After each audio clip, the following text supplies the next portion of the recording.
Nous connaissons bien l'histoire. Une vieille femme, Élisabeth, et une toute jeune, Marie, se rencontrent, et des paroles inouïes montent aux lèvres de chacune d'elles. Ainsi, les hommes et les femmes, et pas seulement les anges, portent et transmettent des trésors divins. La salutation initiale de l'ange à Marie éclaire l'ensemble. Je te salue, comblée de grâce, Luc 1, 28.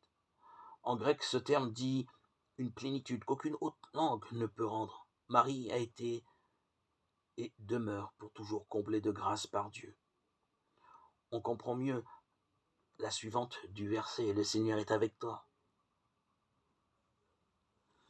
On peut reprendre avec audace ces paroles si fortes qui se sont, hélas, parfois usées à nos oreilles.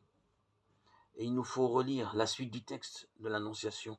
Il s'achève comme de nombreux récits d'appels dans la Bible par le don d'un signe. Voici que, dans sa vieillesse, Élisabeth, ta parente, a conçu elle aussi un fils, et en est à son 6e mois, alors qu'on l'appelait la femme stérile, car rien n'est impossible à Dieu. Luc 1, 36. La clé est donnée. La suite retient encore notre attention, signe de la présence bienveillante de Dieu en Marie. Son empressement à se rendre aussitôt vers la région montagneuse, dans une ville de Judée. Luc 1, 39. Elle entre dans la maison de Zacharie et salue Élisabeth. Luc 1, 40. Tout est désormais dans le vis-à-vis des deux femmes. Quand Élisabeth entendit la salutation de Marie, l'enfant tressaillit en elle. Alors Élisabeth fut remplie d'Esprit Saint et s'écria : Tu es bénie entre toutes les femmes, et le fruit de tes entrailles est béni.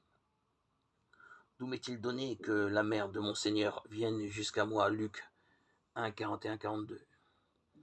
Immense profession de foi inspirée par l'Esprit Saint. Élisabeth ajoute même à l'adresse de Marie la première de toutes les béatitudes essentielles qui reviendra dans l'Évangile. Heureuse celle qui a cru à l'accomplissement des paroles qui lui furent dites de la part du Seigneur. Luc 1, 45.